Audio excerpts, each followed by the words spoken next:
Welcome to a Trucker's Mind podcast. I'm Eddie McGee. It's your boy K Fings. We're back, man. Episode 261. Yes, sir. About to have some fun. Yes, sir. Pulling out my gun. About to throw some ones. Oh man, Keith's lack of lyrical ability just totally killed that intro. Yeah, nigga. Let's get right into it. All right, the double down from KFC. If you're not familiar with the double down is, it originally came around in 2010. It is literally two thick pieces of fried chicken. Okay, chicken breast, and in between that, they're literally using these two pieces of chicken as buns. Mm-hmm. Like this is a different chicken sandwich because the chicken sandwich is made out of chicken. Yeah. Okay. Motherfucking Americans eat like they have free healthcare. This shit is ridiculous, right? Mm-hmm. In between, let me read exactly what it says verbatim. What's in this sandwich? There is grab a sandwich like no other for delivery or pickup at KFC near you. Our double down fried chicken sandwich combines not one, but two premium all white meat, double breaded crispy chicken. Chicken breast fillets paired with two slices of smoky hickory bacon and melty cheese. Choose between our classic double down sandwich and our Colonel's real mayo, or add burst of heat with our signature spicy sauce. Okay, this thing is, and it says the calories of this thing are 930 to 950, which is a lie. That shit's over 1,000 calories. That is a lot. This dude literally had a double down that was so thick he tried to use both his hands and could barely hold it up.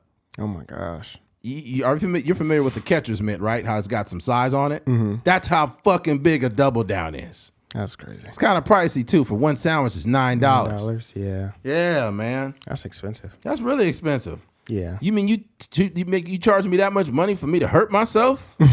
Dislocate my jaw? Bro, this girl was eating one. She was dislocating her jaw. Yeah. I ain't never seen nobody deep throat a sandwich like that. She said, this is the double down. She should be on Bang Bros. Bro, she should be on Pornhub the way she's eating that sandwich. That was crazy. I was like, all that mayo dripping out the back of that sandwich. Goddamn. Yeah. The sandwich busted. If that double down could talk, it'd be like, ha, ha.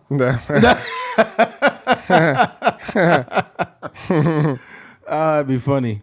It's probably a video out there on Pornhub. Some girl deep throating a double down.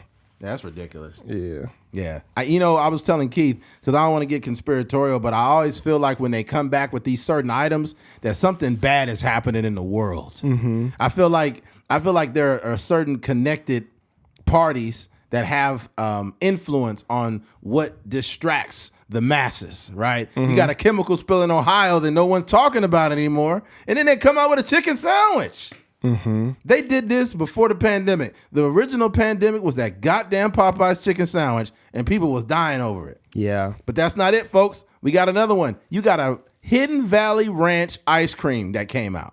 Mm-hmm. This has to be the single most nastiest fucking shit I've seen. They got a literally a Hidden Valley Ranch challenge where it's literal ice cream with ranch in it. It's a challenge? Yeah, they got little tubs of this ranch ice cream. Mm-hmm. And I don't know if it's experimental or whatever. People are eating this shit, man. Mm-hmm. They're eating it for real. It's like, dude, what's going on? That's crazy. Yeah. What are you hiding? What is the government hiding from us, man? You giving us big chicken sandwiches, and then now you're distracting the black and white people now. Okay? You got the black people with the fucking chicken sandwich. White people eating ranch? Now you got white people with the ranch. You got black people with the chicken, white people with the ranch. What's next? Did they have like that garlic festival? Have you heard of that? It's up in like Gilroy. Yeah, it's in Gilroy. Yeah. Mm-hmm. I heard they have like garlic ice cream and stuff up there. They probably do, but it's understandable from them. That's like a garlic spot. That's like what they do. But ranch and ice cream? Yeah. If you give me a little thing of ice cream with ranch, I'm just going to fight you because I think you're trying to hurt me. Yeah. You might as well assault me if you're going to fucking have me ice cream with ranch in it. Yeah, fuck you, man. Give me that shit. That's ridiculous. I don't know. These chicken patties are massive, Keith. Mm-hmm. Just one of them is a decent size, but two? To bust them down together? It's fucking crazy. Yeah. A couple of people doing reviews, and they were saying it was just like, it just wasn't really flavorful. It wasn't really They wasn't really vibing with it like that. And they said it was greasy because like a bun is there's real science behind a hamburger. Yes. Like the fact that it's the meat is between two buns, so your hand could wrap around without getting too messy. Right. But, if all of our hamburgers are without buns and it's just like we just touching the meat, that's just kind of sick. Yeah, it's fucked up. That ain't right. They got the same thing at Taco Bell though. Don't they got like a chicken? It's a chicken taco made out of a chicken. Taco. Yeah. Like, man, what's up? And it was weird is it's shaped. Mm-hmm. It's shaped like a taco. That's how you know you shouldn't be eating it. Mm-hmm. How the fuck did you turn a shaped chicken into a taco? Yeah. That's how you know you shouldn't be eating it. Yeah. What apparatus did you use to bend chicken, motherfucker? You're bending the chicken into a taco shell. Yeah. What kind of fucking sorcery is this? Yeah. You know what I'm saying? Yeah. I'll tell like, hey, they bending tacos over here. They bending them. Get the police. These niggas trying to kill people. Avatar: The Last Chicken Bender. You said what? I said Avatar: The Last Chicken Bender. Last chicken bender. Style bender, chicken bender. Oh, man. That's crazy. You got little kids trying to tell their mom, like, can you bend the chicken like they do at Taco Bell, mom? Shut up and go in there and sit down. I'm making dinner. That's crazy. The food be too much. I think, like I said before, it's designed a specific way. The taco, having the shell on the outside and the meat on the inside, is designed that like, thousands and thousands of years of research and development went into them putting either bread on the outside or a taco shell on the outside. So your hands could be clean. You ain't got to deal with the greasiness all over your hands and the seasonings and stuff, and then all the meaty sustenance is in the inside. Yeah, this other stuff, just the chicken on the outside, don't work. All right, let me. There's another article I see here. KFC originally announced the KFC Double Down sandwich in a press release they put out on April Fool's Day, which makes a lot of sense because that seems like a joke that people just sort of kept going for the novelty value of it all. The sandwich featuring 2 fried chicken breasts, buns housing 2 pieces of cheese, 2 bacon strips, and sauce was the hot punchline during its initial run in 2010. Before planking before the ice bucket challenge. Wow, this is taking me back. People are idiots. Before Coney 2012, there was the KFC Double Down. Remember Coney 2012? Mm-hmm. Everybody all of a sudden cared about this African dictator, and then they forgot about him. Being eaten for laughs on YouTube by people who weren't even known as YouTubers. Its status as a novelty pop culture phenomenon was cemented when Stephen Colbert ate one on his show on Comedy Central, which was a Chanel on a thing, basically basic cable back then, which we all had our TVs, which was a style. This guy can't write. What the fuck? I don't think there was ever been a more obvious sign of profound psychotic behavior than KFC's new Double Down sandwich, Colbert joke ranted. It's a breaded insanity. It is a sandwich that lacks all sandwichness. It's not a sandwich. Huh? Yeah, this is a warped creation of a syphilican brain. I don't know what word he used there. Whatever. But yeah. It started off, apparently it started off as a April Fool's joke, but it's not a joke. The thing about it, you have to understand that genius marketing or the marketing department of any company, if they see motion somewhere and they say a Trucker's Mind podcast gets, 4 million views an episode and they made fun of our chicken sandwich. They said, hey, what if you just put 2 pieces of meat? And everybody started putting these fake pictures of these sandwiches. How about we just make one? Yeah. Think about how much traction. Making them at the house. That's free marketing. Mm-hmm. That's free marketing, man. Mm-hmm. Yeah, I think that if you wanted to make a Double Down yourself, you can make one better than KFC. Yeah, I mean, that wouldn't be too hard. No. That's just too much. Yeah, I wouldn't be eating that at the house. That's too much. Fried chicken with bacon. Like, we have to stop eating like we have free healthcare. Mm-hmm.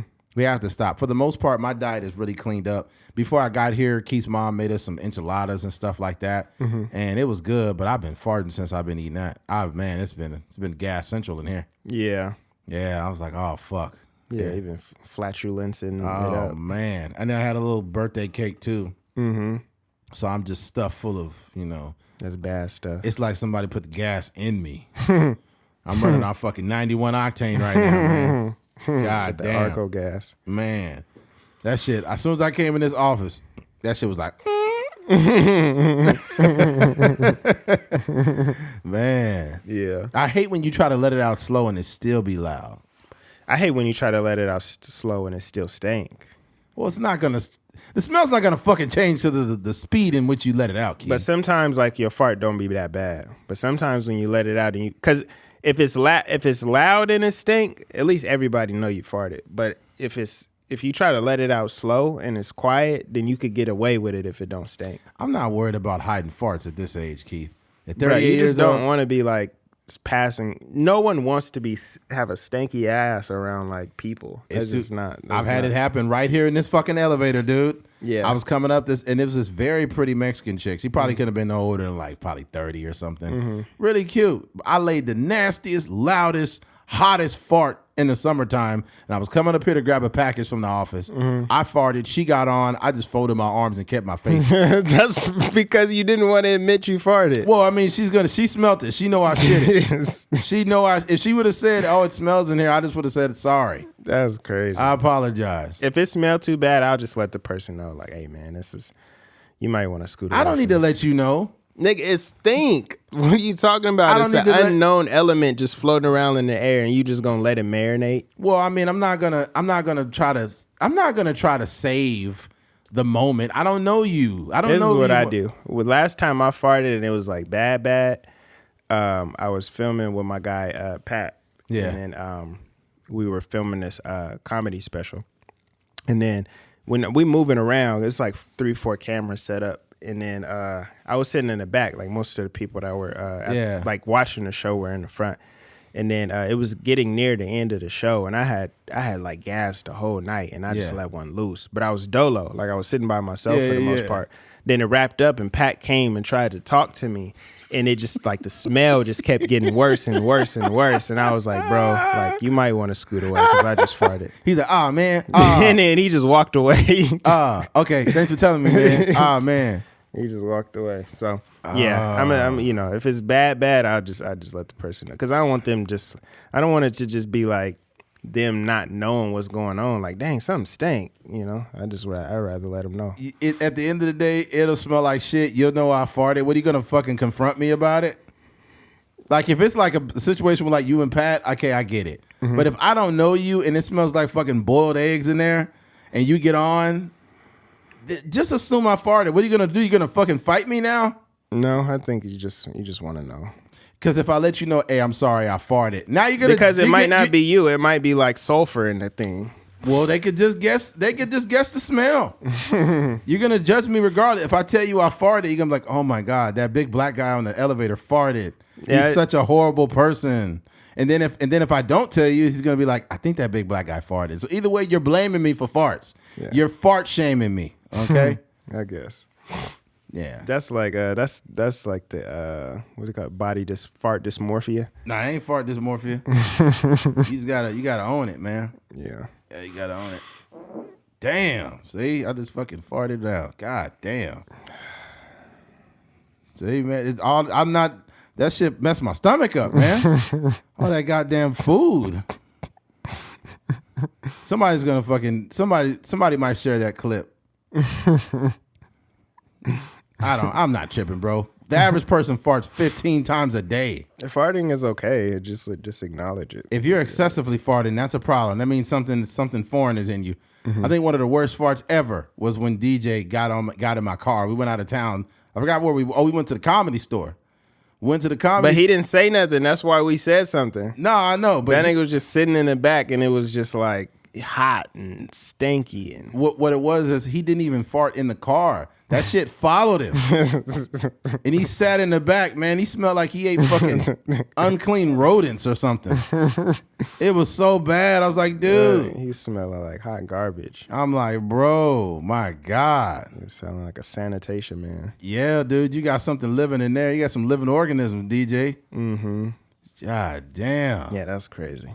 Yeah, man. Sometimes, hey, you might need to get a cleanse or something. That's what I'm gonna try to get a colonic on my vacation. It's around your time, ain't it? Huh? A colonic, not a colonoscopy. Oh, what's a colonic? A colonic is where you get cleaned out. It's just it's like you have a tube, and it goes in your rectum, and it literally puts warm water into your digestive system, and it forces waste out. So it's literally like doing like it's like cleaning out your transmission. What's the difference? A colonoscopy is they just checking up there. It's a check. Yeah, it's a check. That's different.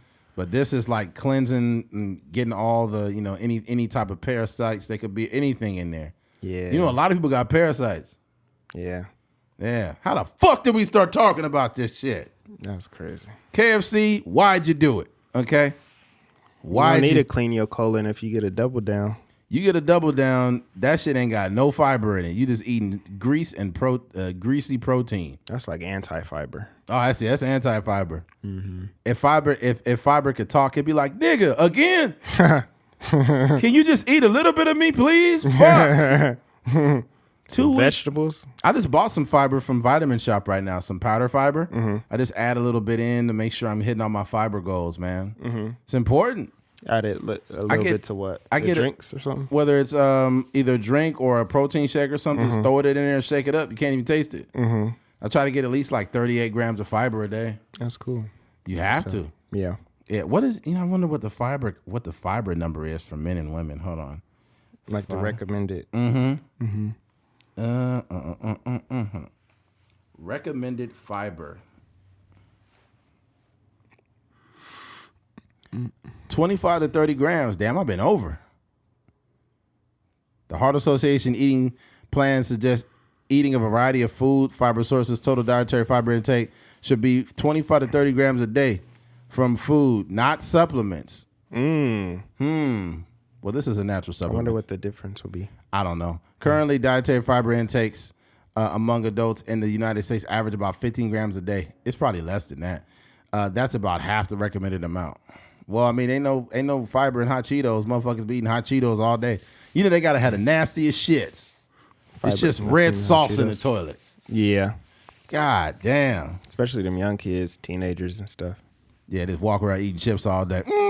I remember like people with like at football practice, we got the worst diets as teenagers in high school and stuff.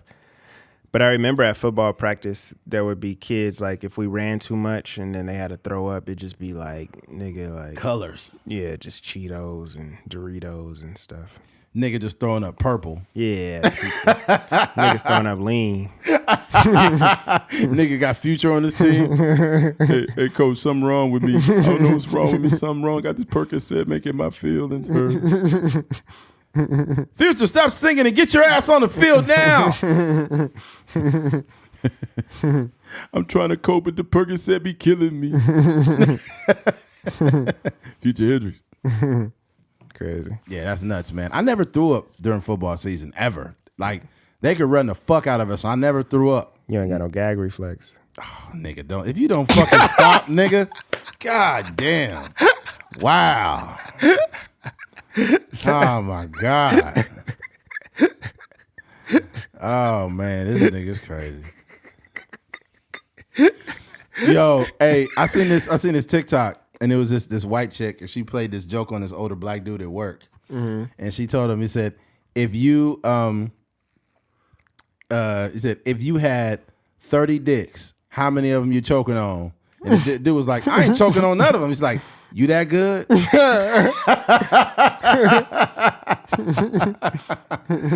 Oh man, the guy is so crazy. That's crazy. All right, well, KFC, shame on you, man. Yeah. Shame on you. But if somehow we have a sponsor later on, I smacked them famous bowls, though. I'll eat a double down in front of America if you give us a deal here. Yeah. There's been a lot of people doing those like little food reaction. They be trying to get their little social media. Oh yeah, food some reactions. of them be really good at real good reviews though. There was this, I forgot her name. I just followed her today. It was this black girl doing these food reviews, and she got a double down. She's like, oh no, KFC, y'all crazy for this one. And like she did the review and the personality and shit. It was so good. I was like, it'd be entertaining, huh? Yeah, it'd be really entertaining. Some people's food reviews are so sad because they don't got no personality. Like, all right, I got the chicken. Let's do it. Yeah. This is 2 pieces of chicken wrapped in a bun. Well, there is no bun. The chicken is the bun. All right, let's see what this thing tastes like. Not so bad, KFC. I give this a 9 out of 10. You're like, nigga, go to therapy. He's depressed. The chicken got you stressed the fuck out. Need some Prozac. Yeah. That's crazy. Nigga, put some antidepressants in your chicken sandwich. In the middle of this sandwich, we got antidepressant sauce. Yeah. Sometimes we'll mix the uppers with the downers. Yeah, sometimes we mix uppers and downers. Sometimes you squirt a little heroin inside of my sandwiches. It's always good to get me up in the morning. My favorite thing to do when I have a double down is listen to Drake. Wow, I don't think listening to Drake. It'd be more like my favorite thing to do when I eat a double down is listen to Marilyn Manson. It'd be a nigga in the basement eating a double down. The beautiful people, the beautiful people. This nigga's worshiping the devil down there. All right, switching gears. Ben Shapiro on child hunger. Recently, the conversation of child hunger came up, and Ben Shapiro made a statement. Let me see what I could get what he said verbatim. I remember it, but there you go. Ben Shapiro on child hunger. All right. Let's see if I could pull this. Just use this. Hold on. Hold on. What is up, everyone? I hate when people always put their fucking 2 cents in. Hold on. The answer that he is one of the... If you don't like somebody, that kind of makes you not have an objective opinion. Mm-hmm. It's not very objective because you're just ranting about Ben Shapiro. Okay, let's see. Hopefully this pops it up. If government can protect kids from the sick radical left, shouldn't they also protect kids from hunger? Wouldn't it make sense to strengthen food stamps and have school lunch be free since some kids are in school lunch debt? Well, I mean, if you are a parent, school lunches are not going to solve the problem of child hunger at any serious level. If there is a problem of children actually starving, that is a child endangerment scenario to which CPS needs to be called. If you're talking about like actual child starvation, the truth is it does not take that much money to feed a child. I know I have 3 of them. You should be feeding your child before you feed yourself. It's that simple. There's a much deeper problem at work than school lunches if kids are legitimately starving. A couple assumptions made there by Ben Shapiro in saying that people who All right. He didn't even let him finish basically he says he can feed. It doesn't cost that much money to feed children because I have 3 of them. Here's the issue. The issue with these statements is when you don't have any relatable experiences, you'll be speaking from a lens that's not accurate, right? So Ben Shapiro says that, but during the pandemic, the universal lunch program was put in place to prevent children from child hunger. And child hunger is not just like, I'm hungry, I need a snack, mom. It's basically mom and dad they could be working full-time jobs, but in America, with not only inflation, but just the lack of pay, that those school lunches help alleviate the load at home. Yeah. And I can speak from experience because I grew up in poverty. Mm-hmm. I ate free breakfast and lunch every day at school, 5 days a week. And that helped lighten the load at home. For sure. It literally did. It literally did. And if you've never been in that position and you can't speak to that experience, Ben Shapiro is a multimillionaire, right? What I'm not going to do is shame him for being successful. I think that's what we all aim to be. But here's the problem. When you're speaking from the lens of a person who has never been in poverty, ever, and you have not done your due diligence in speaking to people and average Americans who live in these situations, you just start saying anything, just like this nigga just did now. Yeah. Like that, come on, Ben. Like, that's ridiculous. Mm-hmm. That's ridiculous. And I'm not one of those people that look at rich people. Like, there's a extremely far left ideology that will look at rich people and say, look at these rich assholes. Somebody being rich does not automatically make them an asshole. Mm-hmm. Sometimes people really worked and busted their ass and really, their hard work allowed them to create that business and get it off the ground and be a multimillionaire in the 1%. Mm-hmm. So just because somebody's rich doesn't mean they're an asshole.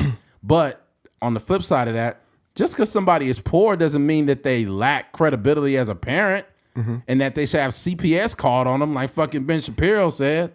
Yeah. I think people demonize poor people because they don't understand poverty. Mm-hmm. And that's the issue in this country. You got too many people doing that. Yeah. Yeah. So this is just really unfortunate. Yeah. There's this idea, like, I think when we really look at it, we do all have, God dang. What happened? You farting, bro. This is making my stomach turn. So. Nobody even heard that till you fucking said something. Nigga, I heard it. What are you talking about? You heard it on that mic? I don't know if I heard it on the mic, but I heard it in real life. Man. We better finish this podcast before I have to take a shit. Yeah, we got to hurry up. But yeah, I think that a lot of people, I forgot. I lost my whole train of thought. But I think that a lot of people are, we tend to like speak on experiences that we have, we don't have any real experience in those situations. And I think that when somebody like Ben Shapiro, is he Jewish? Yes. Yeah, well, he's Jewish. I don't know where he grew up, but I'm sure he grew up middle class, and now he's extremely successful. When you speak on poor people's situation, like you just haven't lived it, and you don't have any idea what it's like to be on welfare. You don't have any idea what it's like to get free lunch. It's just a whole world of experiences that you just don't even understand. And when you're speaking about it, like from this, a lot of people speak about it from like just a one-to-one, like American dream perspective, right. But that's not people's reality. That's not Eddie's reality. That's not my reality. When I was going to school, my mom or my parents were getting food stamps, and I had free lunch, and that's just kind of what it looked like. I didn't eat breakfast at school, but I ate lunch at school for free every single day, whether I liked it or not. And there was some of my other friends that had, their parents would take them off of campus, and they would go to Burger King or McDonald's every day, and that's what their life would look like. But I could only imagine, how difficult it would be for my parents, where all four of us were going to school at one point in time, and she having to pay X amount of dollars for 4 kids every single day, on top of, the lunch, her own lunch that she's taking to work, or her own lunch that she's buying at work. So it gets expensive. And, Ben Shapiro is an idiot, one, because like he's arguing against like the government.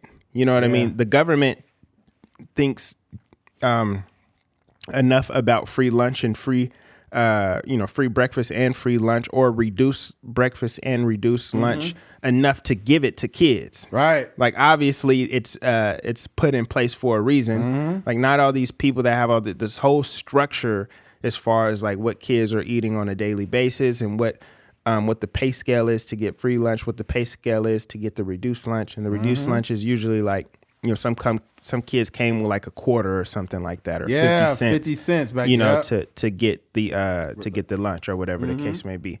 So, I just think guys like Ben Shapiro, they just don't know. And I think that what we need to stop doing, we can have opinions or like thoughts about certain situations, but the best thing to do in these situations is just like if you're going to speak about it, try to live it, try to experience it, or at least communicate with somebody from these spaces. 100%. You know what I mean? Like that's just, if you were to tell my, mom when I was going to elementary school that like, what the free lunch at school is not doing anything, she would be like, what? Like, that's just the stupidest statement I've ever heard. You know what I mean? These are things you say when you're completely oblivious to stuff. That's why, like, if I have a statement I may say, let's say I say something about women or whatever the case, what I do immediately is I push back on myself.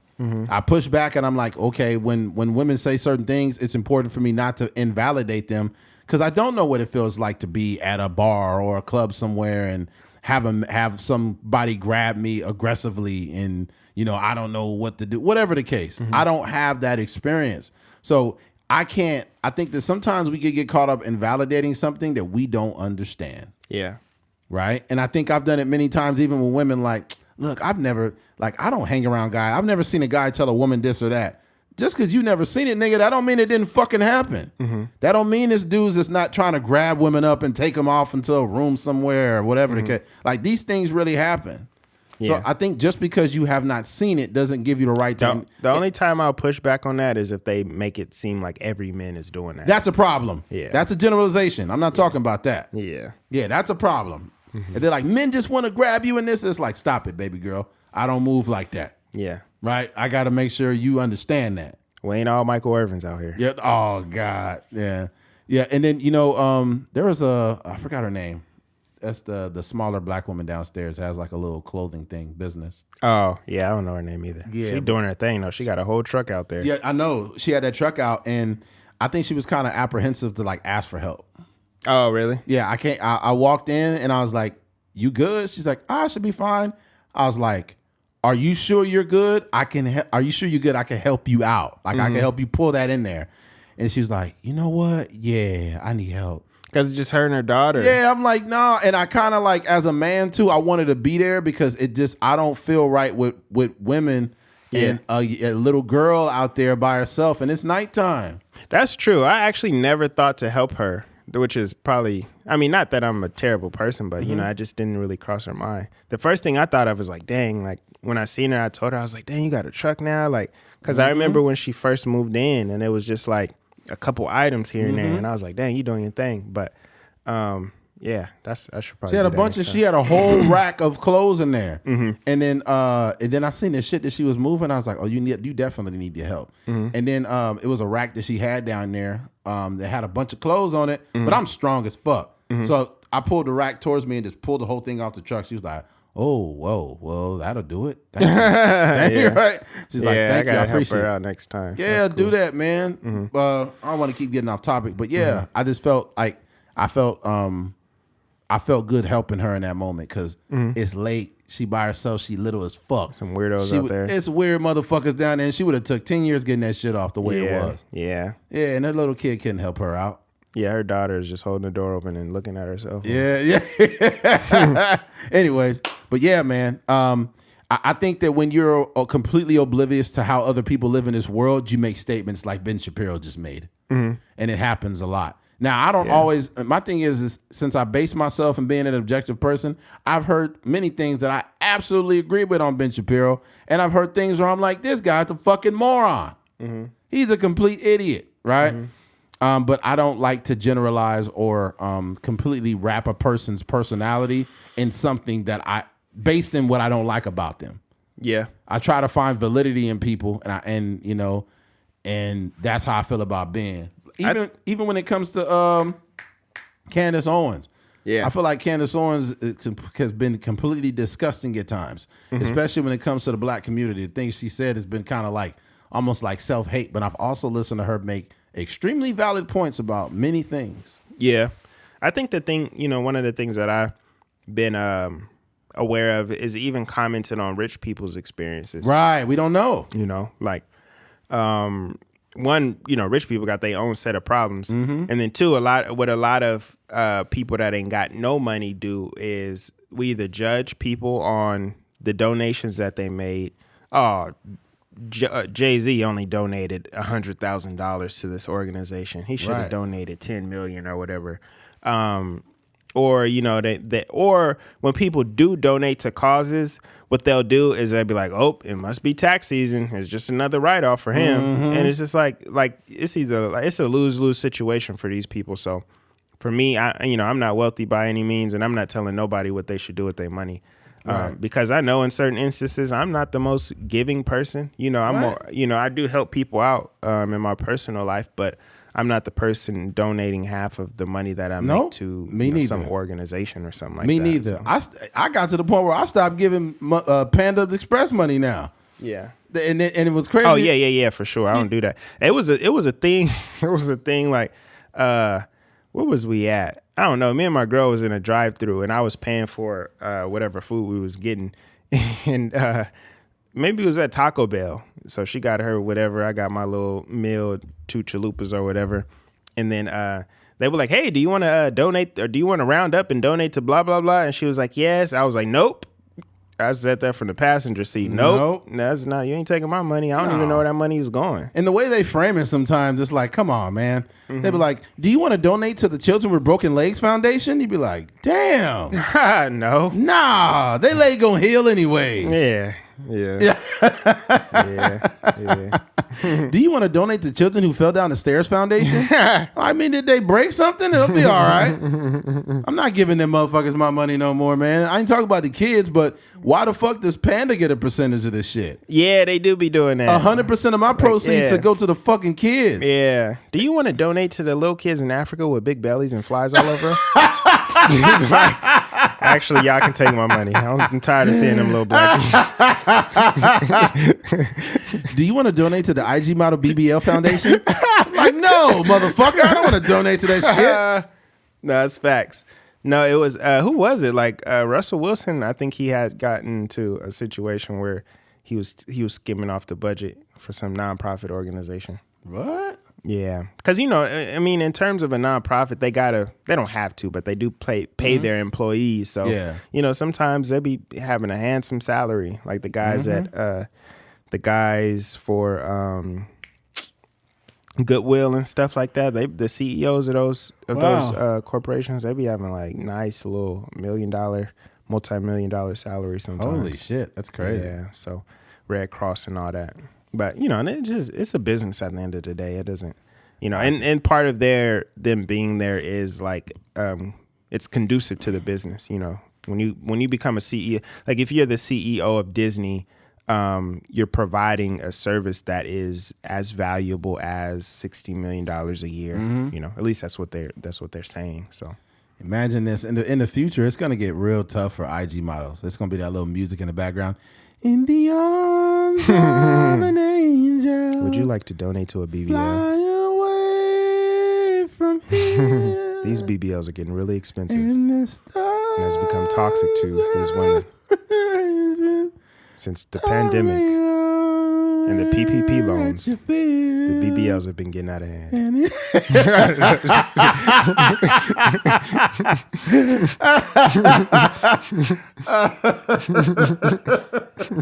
Oh shit! Do you want to fly IG model out for only 75 cents a day? Dang! You can fly out. Crazy. You can fly out Taiwanisha.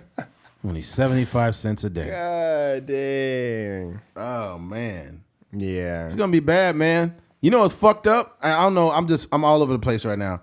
You know how like obviously we know that dinosaurs exist because we have fossils, right? We have these big dinosaur fossils.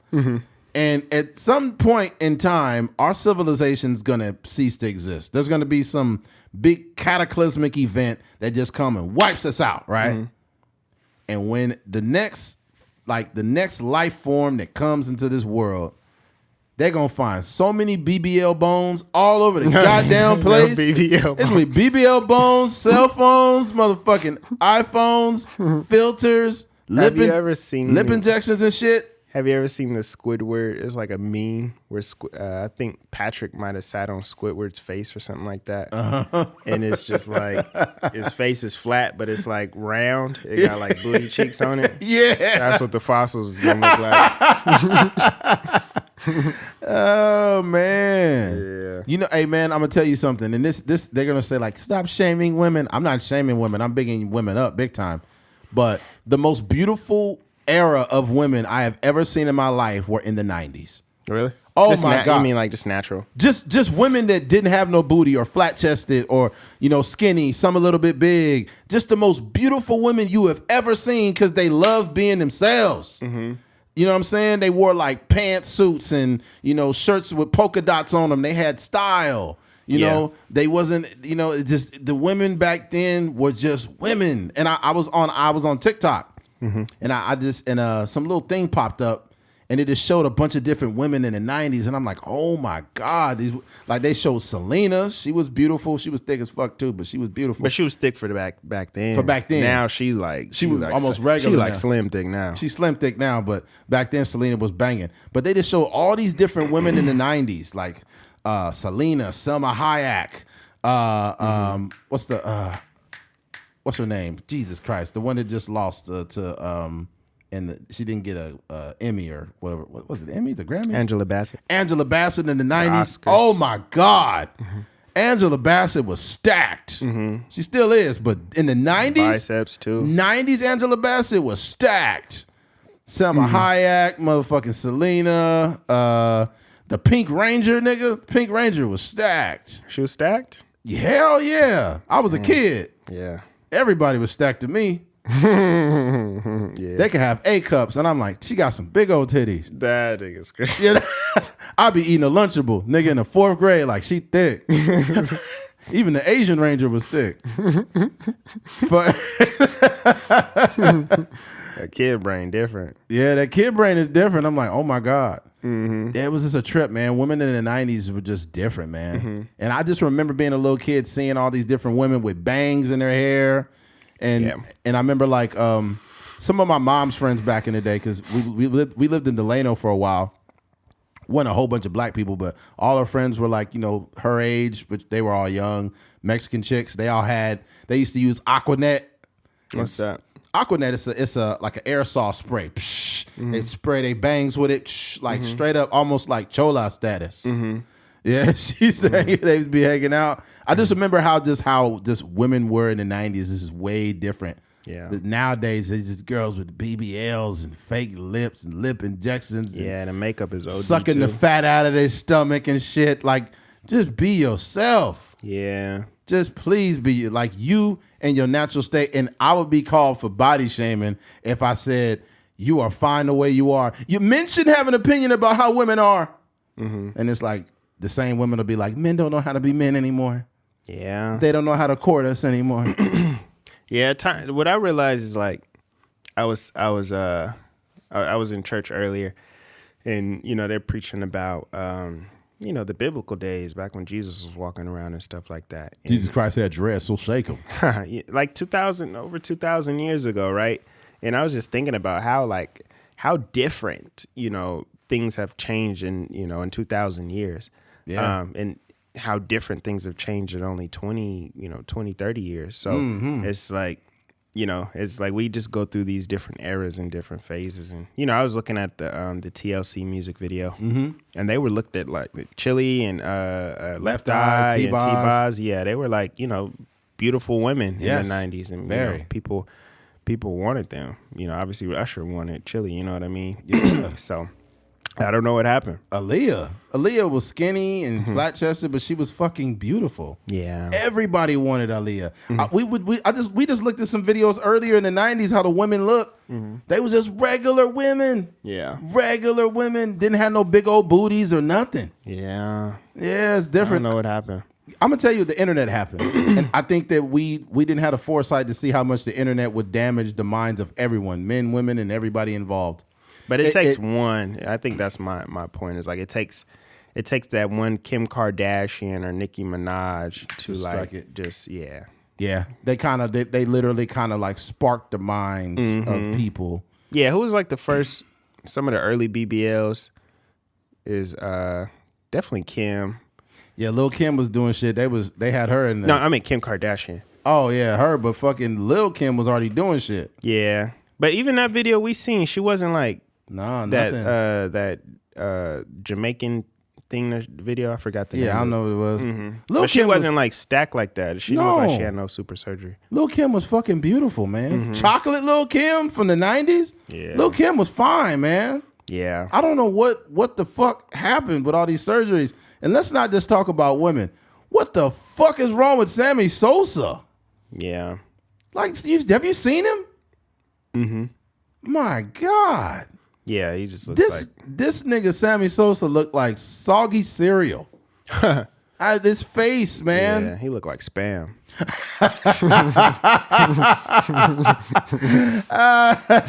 We not talking about the spam you see on Pornhub and the fucking pop-ups. We talking about no emails. Yeah, we talking about the spam in a can. Sammy Sosa's fucked, man. That guy is terrible. Yeah. Yeah, how did we get here? He look like a vampire. Yeah, it's terrible, man. Yeah, you gotta love your melanin, man. That's ridiculous. Yeah. Nah. But yeah, we jumped way off the Ben Shapiro shit. This is one thing I'll add to that whole child hunger thing. Is when I played varsity football in high school, every Friday we had a team meal. Every Friday. And we had a team meal for breakfast.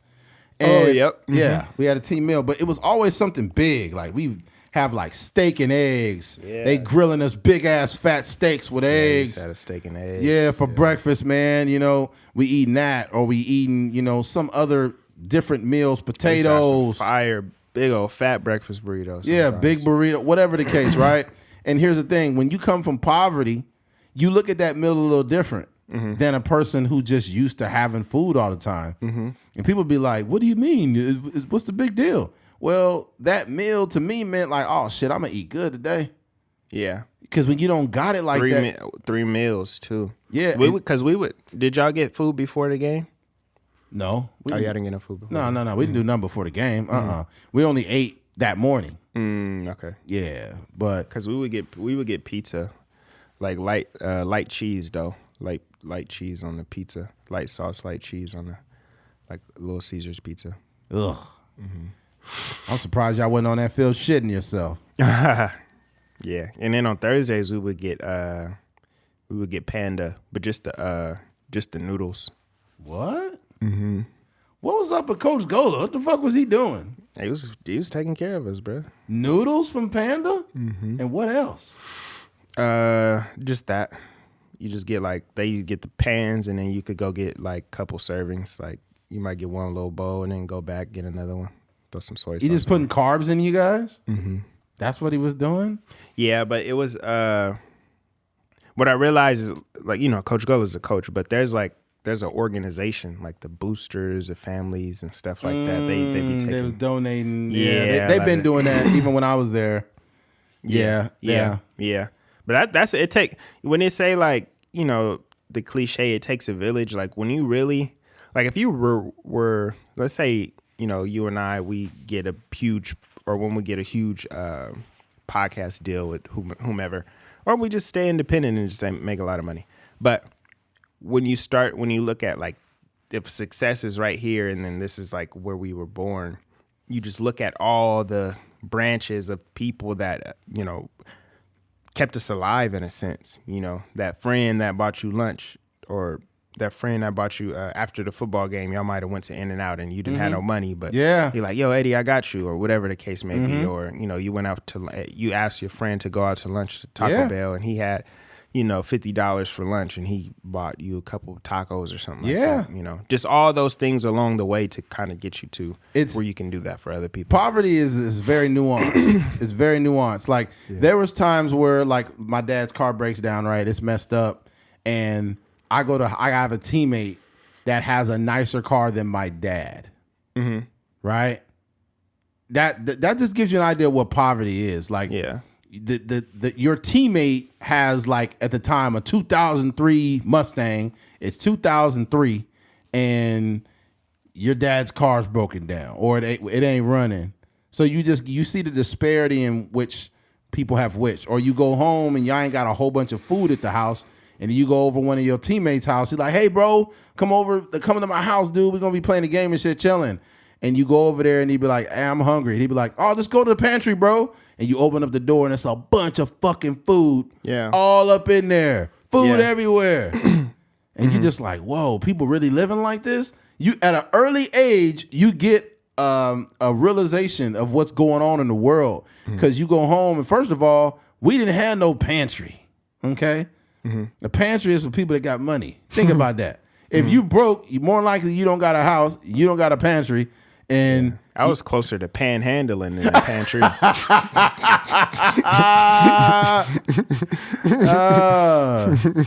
Oh man, and a panhandle in a party. Or the opposite is also true. Like one of the homies that just had stupid amount of food stamps, like they had like maybe a lot of kids, or I don't know, they claimed they was taking care of their little cousin or something at the crib, and they just had like stupid snacks in they cabinets and whatnot. Yeah. Having food stamps back in the 90s and early 2000s was different, because back then we had the books of food stamps. We had physical food stamps, not that card. Back in the 90s, we had actual books that had dollars of cash in food stamp form. And when you grow up poor, you learn this game. If you want to get cash, if you spend a quarter on something, because back in the day, Little Debbie snacks was a quarter. Chips was the little cash back, huh? little small bags of chips was a quarter. That was the original cash back. Oh yeah. So if you spend a quarter on this and a quarter on that, what would happen is they had to give you 75 cents back. So what I would do is on the way home, it'd be a couple stores. I go get an item, boom, and then get another item, boom, then get another item, boom, and then before I know it, I got a couple dollars. Yeah. And I wonder how that affected their. Like I would be curious to talk to like Bobby at A1 or something like that and be wondering like, what was the business side on the back end? Because we just paying for it. But on the back end, what does that look like? Do you exchange your dollars to the government and then they pay you money? Or like, what does that I don't know. like? I think that would be. I don't know, bro.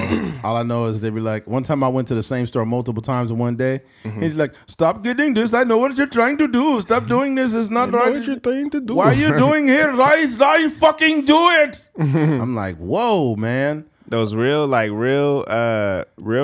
stores, they was letting niggas buy liquor with food stamps. Yeah, bro. And I was like, dang, this is nuts. I remember I got cussed out. I went to this one store. The dude cussed me the fuck out. I think I told him, what did I tell him? Oh, he had like a gooey Reese's peanut butter bar, and it was kind of marked up. I was like, dang, this is expensive. Like, if you don't like it, then get out. And I was like, that? What? He said, don't like it? Get the fuck out, my friend. Oh, he's hot? Yeah, he was mad. Damn. He said, get the fuck out, my friend. People, and I'm not your friend. Yeah. And then I was like, fuck you then, bro. And then I left and the dude was mad. And and this is the thing that's crazy. I wasn't on no list. It wasn't no picture of me in that store, nothing. Like 9 months go by. And my dad was still allowed there, right? And this is the store that was off of Plans, kind of by South High. It's a store like on the corner. And I was like, my dad was allowed in there. So I was like, oh, whatever. I tried to go in there one day. He's like, you're not allowed to come in. Get out now. I'm like, nigga, that was 9 months ago. Because you just disrespected his food? I don't know. He kicked me the fuck out. Yeah, they be taking it personal with their food, man. I'm sorry about the Middle Eastern accent. That's how y'all sound, okay? No, You probably still go in there and he kick you out. I remember you 20 years ago. My friend, you get out. Black, get out, black. I'm like, that's not my name. It's not black, man. The logic though to call you your friend, like he's calling you his friend. Yeah, I don't know, man. But it's like I think that there is a general. I think that in regards to stereotypes, there is a generalized idea of what black. Like if you said somebody black, they'd be like, "Get out of my store." Know what I'm saying? Like it'd be some white guy making that voice. Yeah. If it was an Indian guy, it's like, "What are you doing?" Like if it's an Asian, they'd be like, I want you do here. I don't know. You know. Get out of my store now. You get everything for cheap price, right? Cheap price. But that's racist, right? Yeah. You know, I guess that's considered racist. Me personally, I've heard some white folks make some black accents, and that shit was funny. Yeah. Like stand-up comedians. Yeah, I was laughing, especially when it's based in them being around. When something is racist, it's because they haven't done any type of, how do you say it? They don't have any type of backstory or experience. Yeah. But when it's like a white dude who grew up with a bunch of black dudes and they do like the voices, that should be funny because it'd be real. He'd be like, oh, okay, this is funny. Like when Schultz was cracking a black joke on this dude that went to a show late. The dude walked into a show and he had a bag of McDonald's. He's like, yo, if this ain't the blackest shit ever, you showed up late and you brought chicken. Bro, everybody was dying. Yeah. I don't think the people that listen to this podcast think that about us because they actually listen every week. If you a casual person, they probably would tune out. Yeah. They'd be like, fuck you. My dad is Indian. My friend. My friend. If you're telling me to fuck myself, we can't be friends That's anymore. That's what I'm saying. Nigga, we not friends. What is that? That's a fucking oxymoron. I don't even know you. Yeah. Yeah. And you be taxing me every time I come in here. Yeah, it's like, man, how did my debit card keep getting charges, motherfucker, every time I walk in the store? Yeah. Nah, 50-cent charge. Yeah, it'd be nuts, man. Yeah. Be like, what the fuck? Yeah. But yeah, there's that, man. We went all over the place. and then back around the corner again with this shit. But yeah, man, for all of those that have grown up in poverty, you understand what it is, man. It's tough. Yeah. It's tough, man. And those meals that we get or going over a friend's house and hanging out and eating there, that's all alleviating pressure at home. For sure. Man, it's all alleviating pressure. And so any kids going through poverty now, I pray for them, man.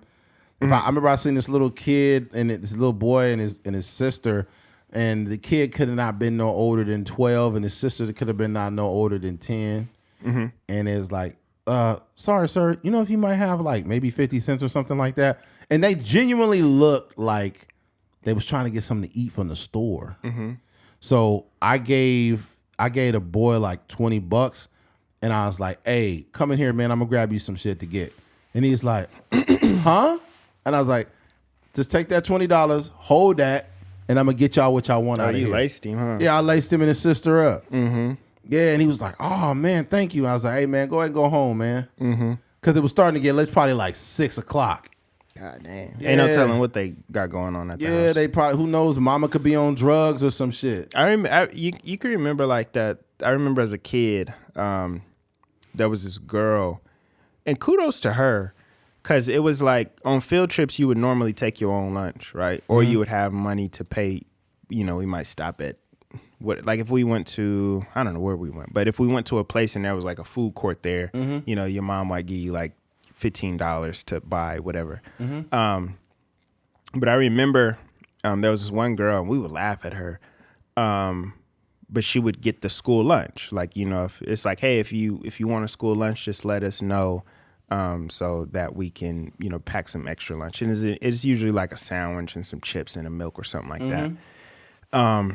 And then at the end, the teachers would say like, hey, if any of you guys want to take any of these sandwiches home, we're going to throw them away anyways. So the girl would be like, yeah, I'll take, a sandwich home. But we would be like, ugh, like this is old dusty ass girl.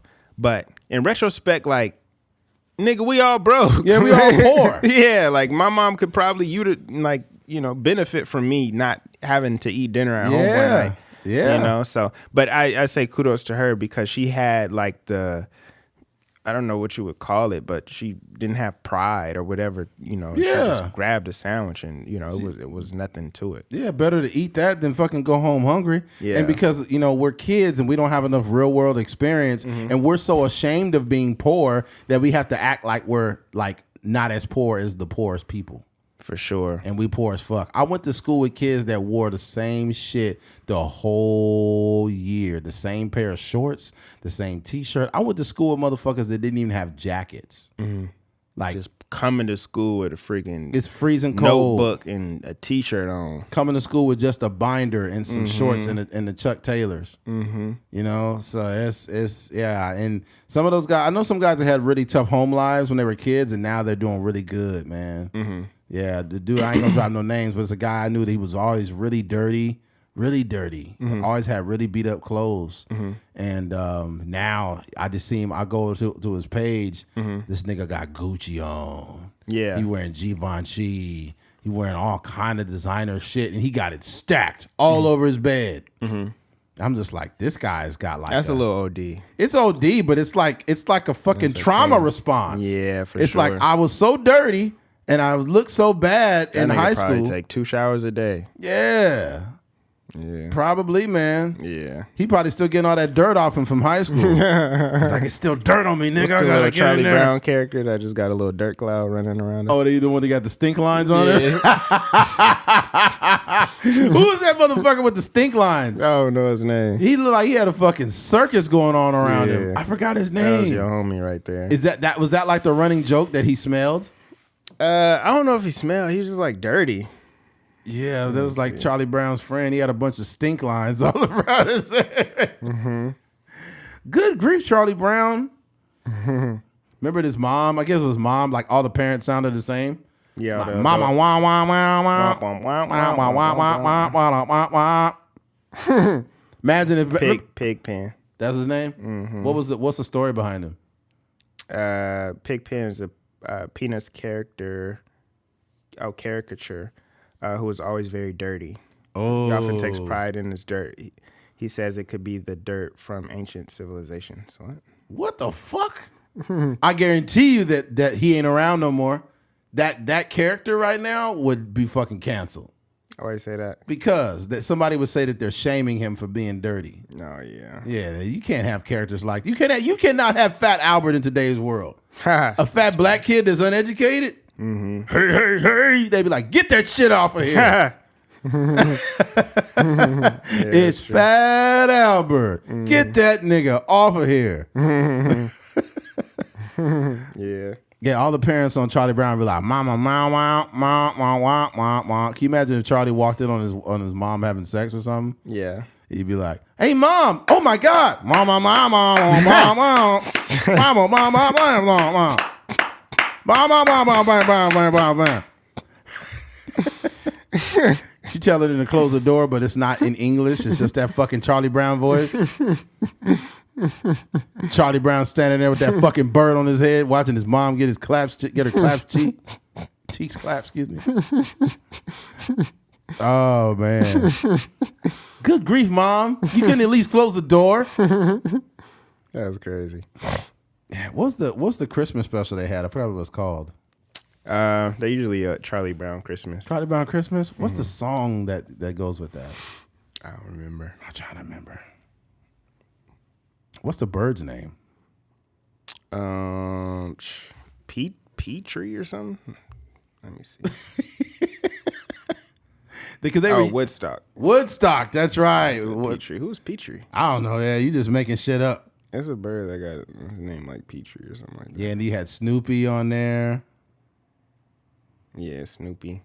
Yeah, that's what's the little girl that would always lift the ball up when he was about to kick it? Ah, fuck, I forgot her name. I know she's a fucking asshole, though. I know. Always causing trouble. Yeah. Yeah. Charlie Brown had hoes, though. Yeah, I know. Especially, I always wondered why, what was the show? Why Scooby-Doo was so popular. Because every episode ended the same. Yeah, it was like very formulaic. And then at the end, every time they took the mask off, I'm so tired of you meddling kids. Mm-hmm. Every time. Every time. Yeah. Yeah, I don't know. It did. It definitely had like a cult following. And then they had like spinoffs, like the Scooby and the Gang, like the little young Scooby. Yeah. Mm-hmm. Now they got lesbian Thelma? Lesbian Thelma. They always doing rebrands of Thelma. They be having this thick Thelma, this thick as fuck. Yeah, that's where they lost. They should have made Thelma bad. That'd been crazy. Like they should have made a live action version when she was just sexy. Scooby Dooby Doo. Yeah. I see you ready and you're willing. I think if because you know how they be doing, they did the reboot of Bel Air where it's like the darker tone. Yeah. I think that would be fire if they did like a more adult version of Scooby Doo. That'd be crazy. Yeah. But not all the liberal nonsense where they got to make Daphne like transgender and like just keep it regular, but like, like a darker tone to it. Like have like a Jordan Peele directed. Scooby Doo got an afro and shit. Yeah. It's like, come on, guys, we got to make it to Black Lives Matter rally. Chill. Scooby and Shaggy at the Black Lives Matter rally. That was crazy. Black Lives Matter. Black Lives Matter. Bro. It's crazy, yo. That's wild, bro. It'd be a bunch of conservatives like, get that dog out of here. If it wasn't for that meddling dog, I would have been racist. We need to build a wall to keep that dog out of here. Get him out of here. I would have got away with it if it wasn't for those meddling kids. I would have got away with it if it was those meddling kids messing with the election. That was crazy. Oh, man. Yeah. Yeah, all of a sudden they take a mask off as fucking Alex Jones. Dang, Ben Shapiro. Like, you motherfuckers better leave me alone. Goddamn Scooby-Doo, that fucking dog.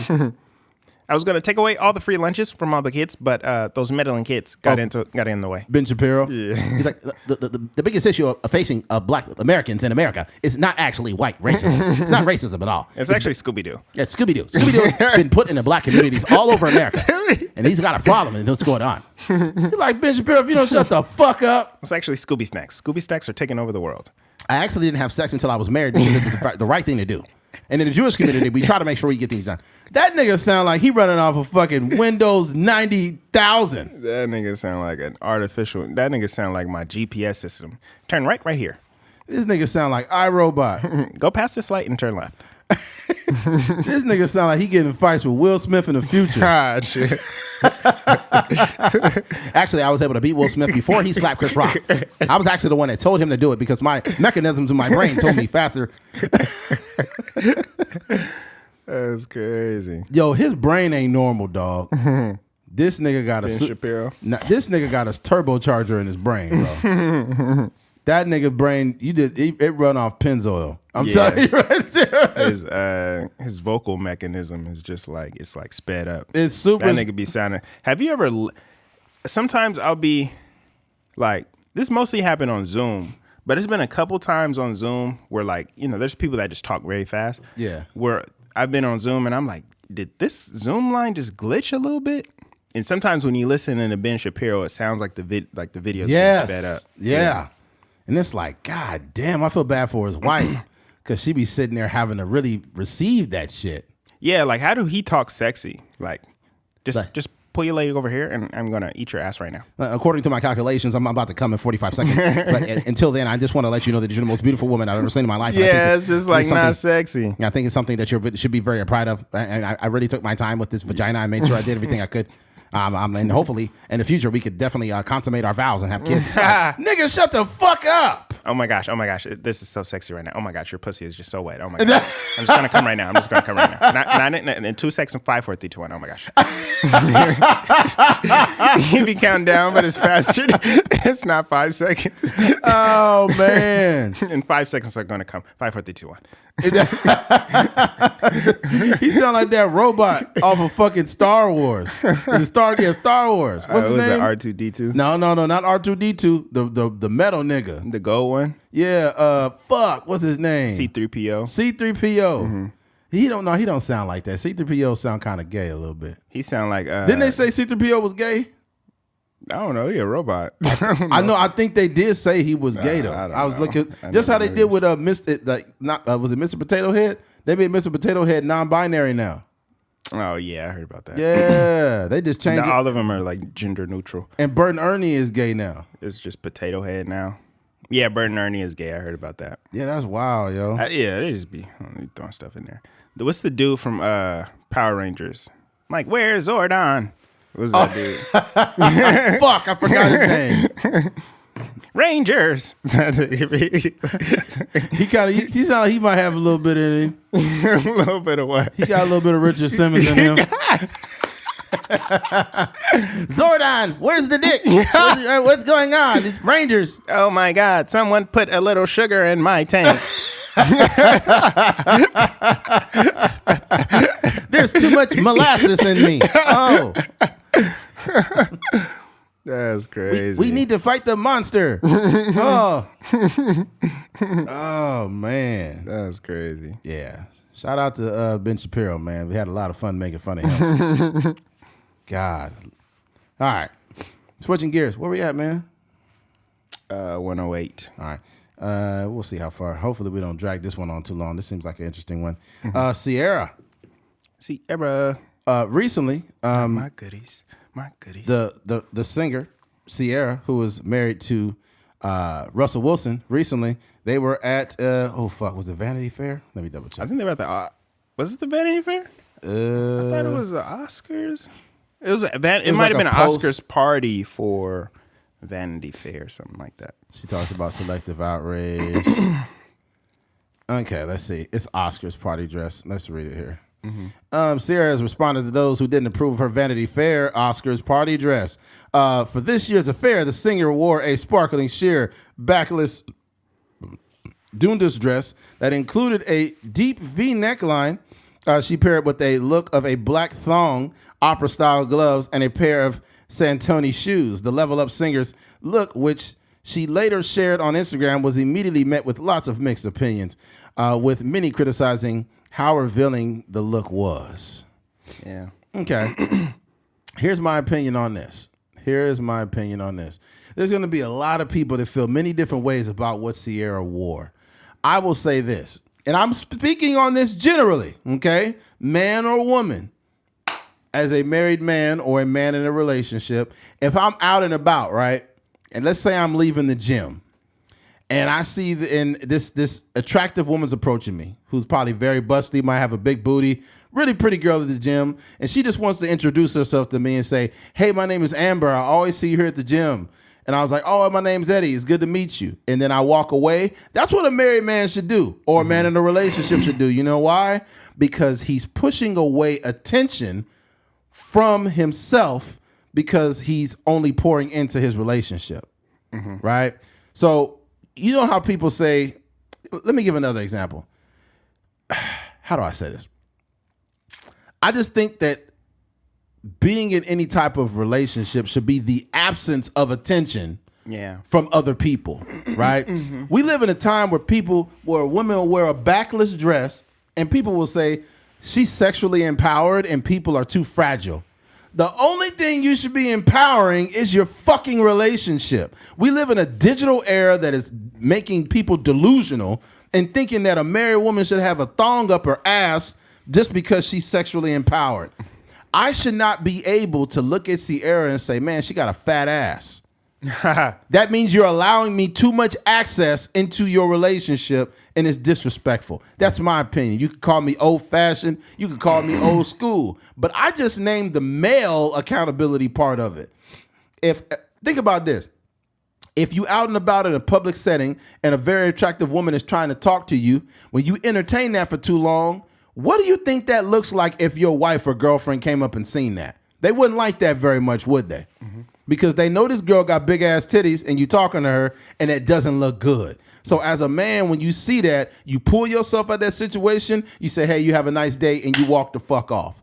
But why are there so many people, not just women, why are there so many people that bring the wrong energy to their relationships, bro? It is fucking, it's just indecent.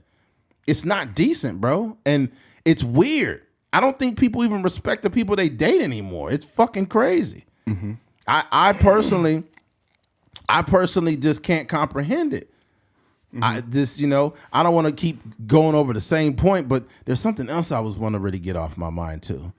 I think the thing for me is like, the only way I know to approach this situation is just not me and mine's. Like, I think there's like, Ciara is just the most famous example of this, but it's been many, what's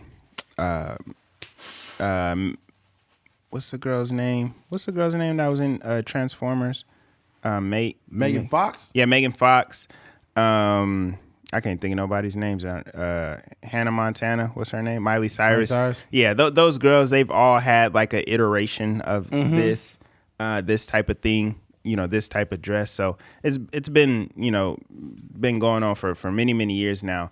But I just don't, for me personally, like I don't understand it. No, I don't either. Yeah, I don't understand. And I definitely wouldn't want my girl going out of the house like that, and then it kind of turns into a fight. So I think for me, I was telling Eddie this earlier. Like I think the thing for me is just to get somebody that you already have a understanding with. Yep. Like if you see your girl, and you met via social media or whatever, and then you find out. Or you just go through her page and you look at her page and all of her pictures are pretty decent. You know what I mean? It's just regular clothes. She got, for the most part, everything covered up. Then you could kind of tell like she not gonna do nothing out of the ordinary. Like if she present herself like this, but sometimes like you can't really find that person that is like bathing suits, bikinis, titties out all on social media, and then try to change that person. Because then it's going to turn into an argument or like, why are you trying to change me? Like they came into the relationship like that. Right. So it's just better to be, if you want that type of person or you're okay with that type of content or you're okay with your partner revealing themselves in that way, then, to pursue a relationship with that type of person. Yeah. Because, I think in Russell Wilson's case, like, he might get off on something like that. Like some Probably people knows. get off on other people being attracted to their girl. I think that's really weird though too. I think that's some cuck shit. I'm not with that. Yeah. I'm not with that at all. Yeah. I think that what's weird is you'll see dudes that'll have a picture with their girl or post a picture of their girl, her titties all out, her ass all out. If I went to that post and I said, man, your wife got some big ass titties or she got a fat ass, you'd be like, hey, bro, don't talk about my wife like that. And I'd be like, you already did it, you stupid motherfucker. Mm-hmm. You don't put your wife out like a piece of meat, you idiot. Mm-hmm. That's what happens when you do that. Mm-hmm. See, the crazy thing about people, too, is they will literally do things. Okay, let's say, for example, as a man, if I'm married or I'm in a relationship and I get my best cologne on, I wear a T-shirt that's showing off my muscles. I wear tighter shirts and more tapered pants. I get my nicest car, and I'm out at 2 a.m. all the time. You're gonna think I'm getting pussy. Mm-hmm. If you're my wife or my girlfriend, you're gonna think that my actions are on purpose for me to get attention from females, right? And it makes sense. Your assumptions could be right. Mm-hmm. So when I see women out here and they got their ass out and they're Ciara's age, almost in a female midlife crisis, you in your late 30s twerking in videos, making songs for single women. Like, that's weird. You delivering poison out here. How about you sing about your happy relationship? You just know what sells. That's the only thing. And you got your ass out like this, you are in a midlife crisis. You know how many women I know my age, 38 and even older, right, that want the same attention that a 21-year-old woman wants? That shit is wild to me. Do you think Future seen that picture? Yeah, I think Future picked out the dress, personally. He's like, it don't matter. No matter how long you with him, it don't matter. Like, I'm always gonna be your daddy. You know what I'm saying? It's like, I'm married, Future. No. Look, listen here. You gonna put that dress on? I send it to your house right now. Yes, Daddy. I want you to show your booty when you go up there too, so you know what's going on when I get up there. And he just hang up. I mean, shit, that's what it looked like. It looked like Future picked this shit out. Like, I don't care how long you married to Russell Wilson. That don't mean nothing to me. Ain't got nothing to do with nobody but you. I just want to get you butt naked and get you showing people what. I just want to take you out and show you off. Yeah, bro. Yeah. This shit. I think the thing that is kind of sad for me is I think there is, and we know one personally, I think there's one thing for them to be like the Adam 22s of the world, right? Yeah, like their partners of porn, right, porn and stuff like that. Right. And, they go in knowing that situation. Yeah. But then there's an other section of men that are like putting up with it because that's their partner and they want to be supportive, or they don't want to, or they just don't have they just don't have the ability to be assertive, or they're just kind of submissive in terms of their relationship. So I guess what I'm saying is, like, there's a small section of men out there that are that have to be okay with some of these antics or these shenanigans by their partner, and they just gotta hold their tongue because that's just the way it is. So I say that to say, like, I hope that's not Russell Wilson's situation. I hope if she does step out of the house, like, he's perfectly fine. Like, in the depths of his heart, I hope he's like perfectly fine, because we know situations where girls will have like a OnlyFans, or girls will be posting like these crazy boudoir pictures on Instagram, and then they partner, husband, whatever the case may be, just is like quote unquote supportive of it. Yeah. Fuck that shit.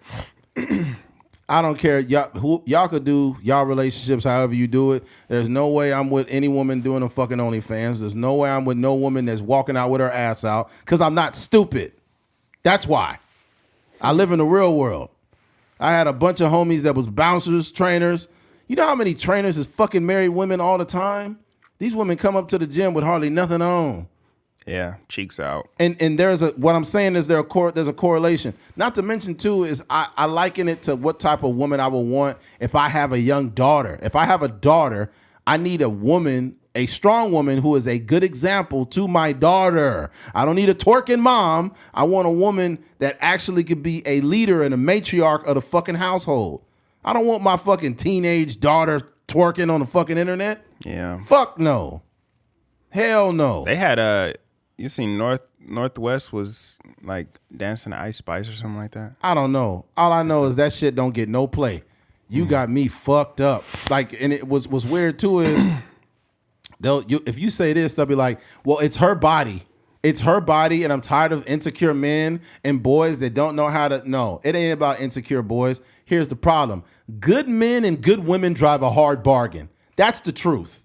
So what a good woman is not going to settle for a dude that comes around that's not providing, that's not really got no money, that don't really have no integrity, that doesn't do what he says he's going to, like, good women drive a hard bargain. The same way as a man, if you want a decent woman, you don't want somebody with their titties hanging out like that and their ass out. That's a no-no. That's why would you want to look available while being married? You know how many available married people that exist? You don't even know they married because of the way they act. Mm-hmm. See, my thing is this. My behavior as a man will dictate what I need to do. I don't need to post, my girlfriend or wife every 5 minutes. But by the way I conduct myself, I'm married. You see that ring on my finger and you know what time it is, right? But most people don't move like that. Mm-hmm. Titties out, ass out, motherfucking looking for attention, dudes following a bunch of thoughts on the internet, looking at a bunch of shit. It's like, bro, all of this shit is inappropriate. Mm-hmm. That's why I'm just taking bits and pieces from men and women because it's inappropriate across the board. Mm-hmm. And Russell Wilson's like a Christian dude. He could be cool with it. But is he going to be cool when he walk in at 2 a.m. and Future got her bent over again? Is that he going to be cool with that too? I always told her, like, I'm going to be your daddy. Whatever go on, I'm just still going to be there every time. And if Russell Wilson be like, oh my God. Man, close the door, man. Mm-hmm. Stop trying to ruin the romance, man. This nigga Russell Wilson always trying to fuck something up, man. Close the door, man. I think Russell Wilson is that polite. He would probably close the door and let him finish. Russell Wilson, this is turnover on downs. I know you're familiar with that, ain't you? I know you throwing all them interceptions on the field, but I done caught the ball. Get out the room, man. Give me like 5 more minutes. I'm full of Percocet right now. I'm ready to really get it in. I'm finna hit the A gap if you know what that means. Yeah, I'm finna hit the A gap. I'm going all the way to the hole. I'm going all the way to the hole. I'm going all the way to the hole.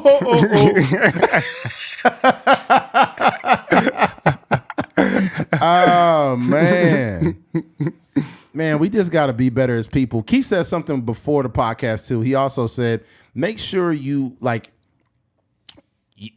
basically it wouldn't be me because I would never get that deep. Mm-hmm. I would pay attention to like all of the nuances of a person and pay attention to the social media, pay attention to what they say, pay attention to what they wear, pay attention to what they do. And it's not because you're psychoanalyzing a person. It's because you're trying to protect them and you. Yeah. Right? I don't need to wait. I don't need to wait till I'm in too deep to say, hey, that's a deal breaker. And now I don't want a woman to ever feel like she's moving inauthentic to herself. I don't want a woman to feel like I'm changing her, right? So what I say is not law, but I shouldn't have to tell a woman that if I've done my due diligence on protecting myself and the woman, I shouldn't have to tell her, hey, baby, your nipples are showing. Yeah. Hey, baby, your ass cheeks are showing. You going to the gym, your butt cheeks is out. Mm-hmm. Hey, your camel toe is showing real bad right now. Mm-hmm. And there's sometimes women might not know. They might not know. Mm-hmm. It's not always they might not know. And let's be clear when I say this. This is not to rob women of getting attention. Women get attention just existing. It's not your girl's fault she got big breasts or she got a big booty. That's not her fault. She's going to get attention for that anyways. And that's okay. Mm-hmm. I don't have a problem with that. But if she got big old titties but she wears super small clothes on purpose so they can hang out, that's a problem. Yeah. If she got a big booty, that's not her fault. She can wear leggings or whatever. But if she wearing the leggings, they got a crease in the butt and the cheeks is out and her butt cheeks is showing on the bottom, that's a problem. Mm-hmm. You're doing everything to get even more attention. Mm-hmm. And we live in a time where women are being dishonest when they say, I don't do things for attention. This is all for me. I do this for me, and it's like, okay, okay. Okay. And then you post these pictures. If it was for you, you would have kept it in your camera roll, but you put it on social media because you wanted that attention. Yeah. I get it more. I don't know. The Instagram is so stupid to me. Yeah, it's just bad. I was really sitting back and thinking about the concept. Right. I get it if we're striving to be successful podcasters, right? I get that. You running a business, you selling clothes, you marketing your music, whatever the case may be. But when I really thought about, like, it's really people out here like posting pictures. It could be like a picture of you and your girlfriend at the beach. Like why? Like, why are you posting a picture of your family? On what? On Instagram. Like, not that there's anything wrong with it. I just I really don't understand it. Like, I really don't understand, like, in what context though? Just in general, like, why do we have a platform like where we're just like sharing our lives with, like, not only it's different from Facebook. Facebook used to be like the place where you would they're your friends, right? Like, when you send a friend request, right? But Instagram is a place where like people are putting like hashtag family, hashtag beach trip, hashtag married with children. It's like, what? I just don't understand the concept of like promoting your regular life to like every person on Instagram. I understand what you're going at, like the very like, I guess, bare bones of it. Yeah, I get not like disrespecting or like demeaning anybody. No. I just don't. I like, me personally, I don't like. I don't know. For me, I like living in real life. You know what I mean? I just don't understand. We've normalized. It's just normalized behavior, Keith. It's no different than a lot of things we see now that we just call them normal, but it's not normal, and it's really not normal to.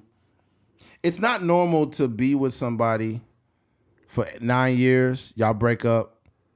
And then in 2 months, you got a new person that you posting pictures of them. And then that don't work out. And then 4 months later, you posting pictures of a new person. Like, this is oversharing. Yeah, but we've normalized that. Yeah, that's oversharing. Yeah. It is. Some of the stuff that we're doing online is not bad. That picture. Or like even promoting your relationship. Like, it's one thing to like post a picture of you and your partner, like the proposal and getting married and stuff. But some people's relationship is like content. That's not cool. Like, I'm on a date. Yeah. I'm doing that. Yeah. Huge shout out to Kelsey Plum and Darren Waller. They recently got married, and no one even knew the first time. Nobody really knew they were together. They seen them get together a few times, and then people was in the comments like, "Wow, why didn't we know about this?" Because it's none of your fucking business. That should be normal. Like, I don't even know them. Like, why do they need to tell me? Why do they need to tell Keith Fingers, this random nigga in Bakersfield, California, that they in a relationship? I feel like the things we do in regards to other people's relationships and stuff is almost the equivalent of us looking out the blinds. Yeah. Like, we're creeping through these blinds, looking at people's lives, and it's like, you could have just kept that shit shut, and it wouldn't have had no effect on your life.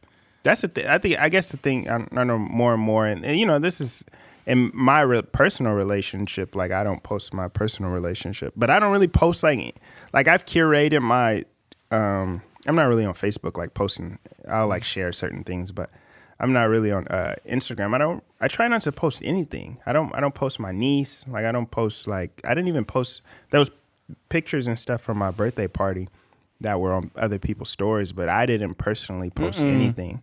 But I'm just trying to curate, because I don't, the Joe Schmo. You're not trying to hide anything. It's New just York. it's just not pertinent information. Yeah, like, I'm a podcaster. Like, I'm talking about it in real, like, if you listen to the podcast, if you see me at Walmart, cool. But I don't need to promote. It's just like, it's like clouding what's really going on. And I don't, if I'm an actor, like, all you need to know is that 100%. I'm making a movie and the movie comes out on said date. You don't need to. This is okay. I'll just prove Keith's point. Back in the 90s, when you were dating a young lady, there was no way for anyone to know about it unless they seen y'all out together. Then they knew, oh, Eddie is dating Amber, right? And then people knew it. But nowadays, you get pressured by your partner or a society or whoever to put people on social media. And the problem with that is that's not, we've normalized this, but it's not normal. That is not normal. And that's, I mean, to the detriment of my relationship, you know, I'd be going through it like, well, why aren't you posting me on social? I'm like, because it's stupid. It's Instagram. Like, this is Mark Zuckerberg. Like, it just doesn't, it's just the same thing like the Frank Ocean skit on his album. Where it's like, you know, we're on social media and, you know, whatever is like whatever accent, but they're like a French accent. The guy's just like, why aren't you posting me on social media? Or why don't you tag me or something? He's like, nigga, we right here. Like, we're right in front of each other. But, yeah. I just don't. I think that we've created like a very unhealthy relationship with like, or we've created these like, these huge meaning to like social media. Like, dog, this is an app that you could delete at the drop of a dime, you know, and it'd just be gone. I think a really, and here's the thing too. I feel like as a man, more specifically, you could think the world of a woman you're dating, but I think it's important to protect her too. Meaning, like if you're just putting your wife or your girlfriend on your platform, if anyone has any malice or issues with you, you don't want that being reflected or sent on to your partner. So sometimes it's probably best that that's not always put out there, or if they are there, then don't tag them and everything, because now you're going to go to my girl's profile trying to send her a request or look at what she's doing. And that's just too much. That's like that ain't it, man. I think too, especially in regards to Keith or any other men that are like him or me or whatever, I think there's going to be a time where it makes sense to put something on there, you know, post something on there and whatnot. But ultimately, what trumps everything on social media is reality. Like, I'm sitting in front of you right now. Yeah. Like, I'm behaving in the way that a man should behave when he is in a relationship. Yeah. That is the most important thing. I've literally heard women on social media say, if a man's not posting you, he's hiding you. Plain simple. I'm like, what fucking year were you born? Like 2008? Yeah. Like, God damn. Yeah, I think it's one thing for like a guy to be like, I think there might be like a hiding thing. Like if they are posting like events that you guys went to mutually, and then it's just like the dolo picture of you. Like the girl might have like paid for the vacation, and then the dude is posting like the selfie of him like on the beach or something like that. Or the picture that the girl took of him. You know, that's more hiding. But I think for me, like I would just recommend anybody that's really like trying to curate, like say for example, a guy like Russ or LaRussell. We know the way they curate their social media. Russ is a rapper through and through.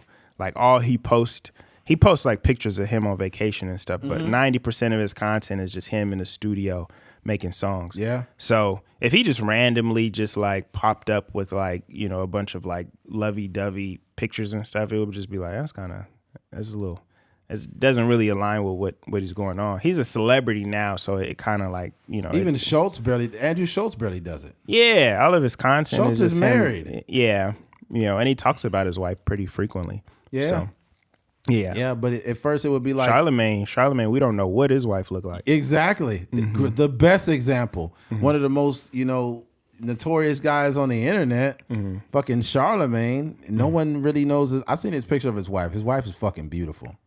Charlemagne's wife is fine, man. I'm not trying to talk about another man's wife, but she is very pretty. But it was in I mean that in a tasteful way. Like the same way when I talk about like Savannah James. Savannah James is freaking beautiful. Yeah, she is. She's just so like behind the scenes and doesn't really say much. Yeah, she's chilling. Just be chilling. Yeah, but it's like I shout out to Bron and his wife though too, because it's just not over the top stuff. It's not. Yeah, and usually when Bron does post his wife, I think he just posted her like the other day or something. It's always in a tasteful way. Yeah, it's not in like some nasty like yeah, I'm gonna eat her booty when I get home or some. You know what? nasty shit. You know what? Even like I just see certain things like, and I just be like, some people might call like a person corny.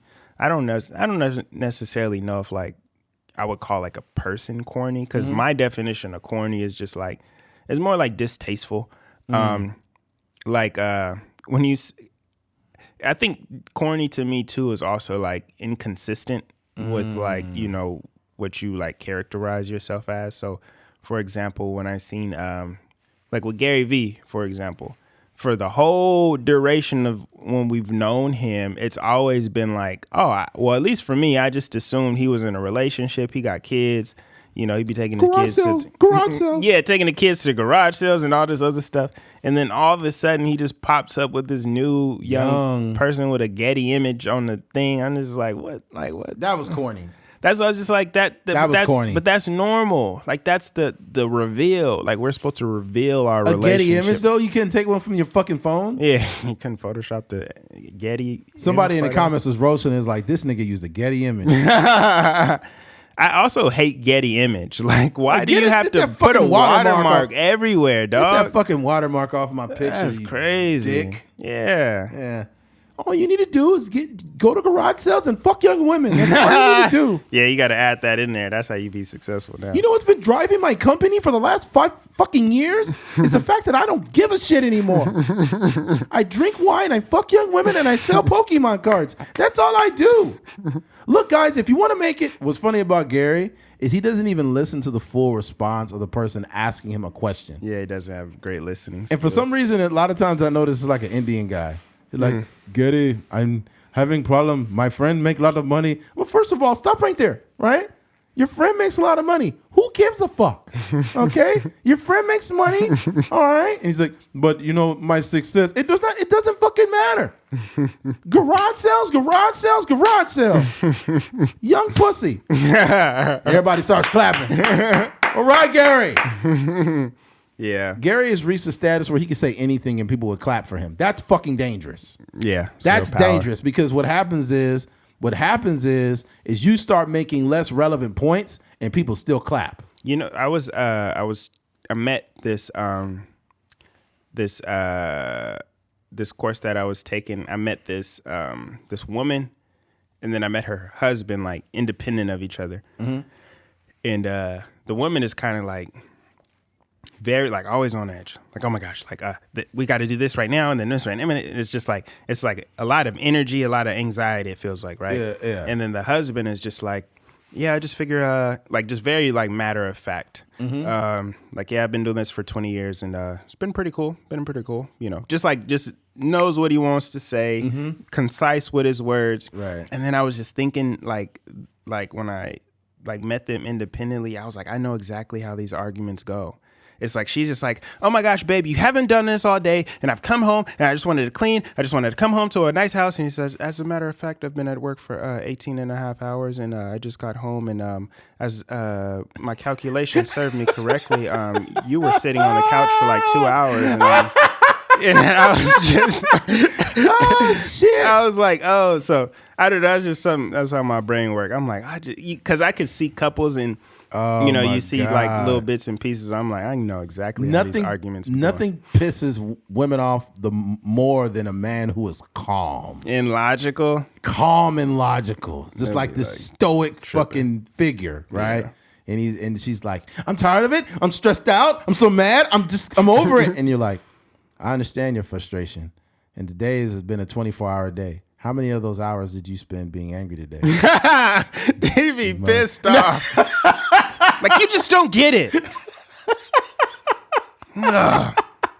So can you talk to me and tell me exactly how you feel? You wouldn't even know if I told you. It's like, I just told you how it felt. You're like, oh my gosh. I was like, I didn't receive what you said because you're not listening again. Like, well, I'll listen. We can talk about it. If you don't have to yell.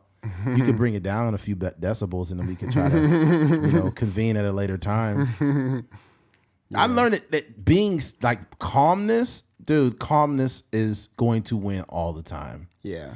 being calm it's like a true superpower. It's tough. Yeah. It's tough. I just had an argument with my mom when she was at the house. She was explaining it, and it's like in relationship is different because I'd be like I'm pretty calm, but I also get mad because like the conversations don't be going how I want them to.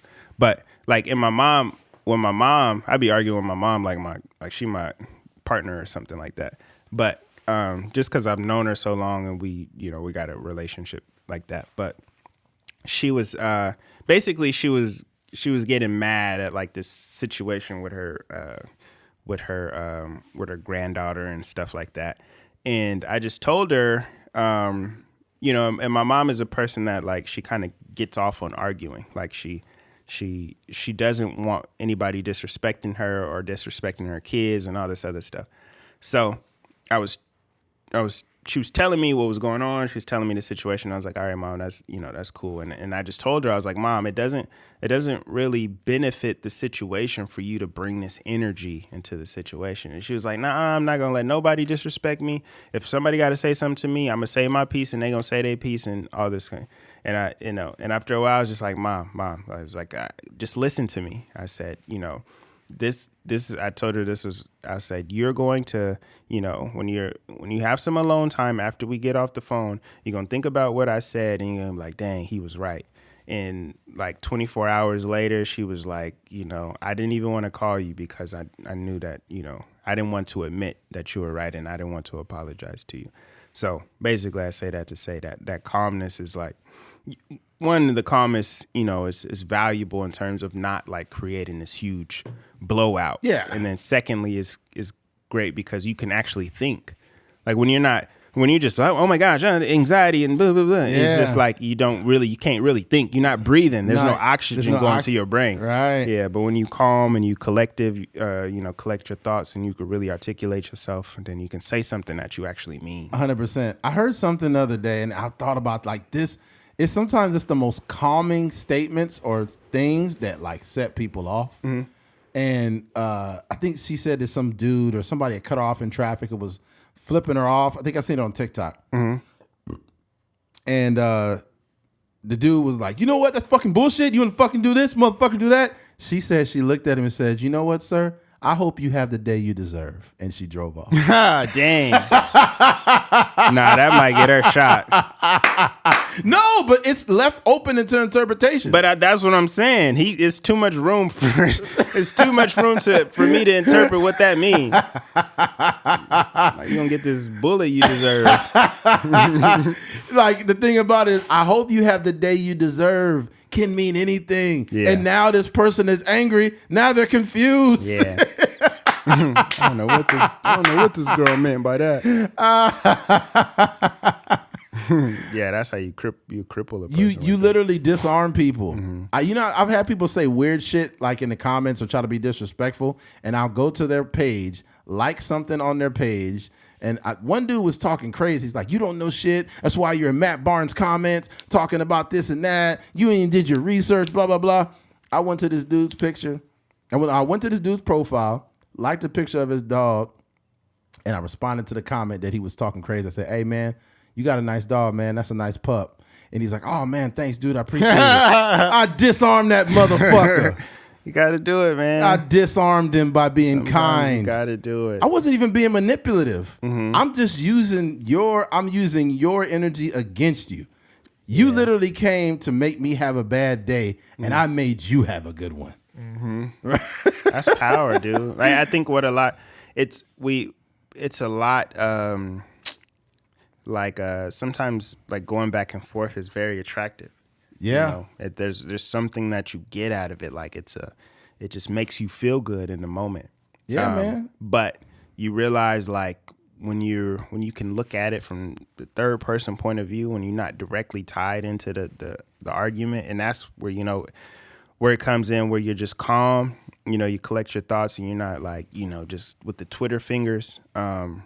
You can really say stuff like that, like nice pup, or you can really say, I hope you have the day you deserve. Yeah. You could disarm people by doing shit that just brain fucks them. Mm-hmm. Let's say, for example, you got a big order at McDonald's, right? You got a big order at McDonald's. You're waiting on shit. The person behind you mad as fuck, like, come on, man. What are you doing? Mm-hmm. And you'd be like, hey, I want to pay for that person's food back there. And then you drive off and he's like, here you go, sir. And then he's like, he paid for your food. And then he's just like, oh, fuck. Yeah. Yeah. You know what I mean? Yeah. If he has any fraction of a conscience or any heart, he's gonna be like, fuck, man. Like, I don't feel good. Yeah. I was telling that guy to fuck himself and he just bought 10 McChickens for me. Yeah. It's just something like where you kind of just like, when you like master yourself. And I don't think I've gotten there all the way yet. Like, but I'm working towards it.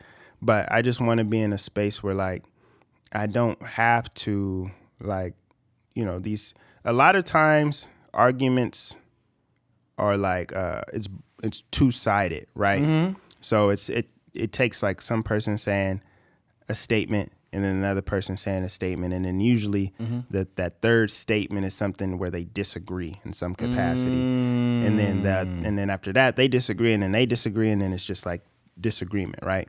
But it's something you could shut it down when right after that disagreement, you just like listen to what they have to say, and you don't have to agree with it. And that's something that I've definitely been practicing, especially in my relationship, because I think a lot of stuff she says is nonsense. But if I can just listen to what she has to say, and she could get her rocks off, and I don't have to make it about me.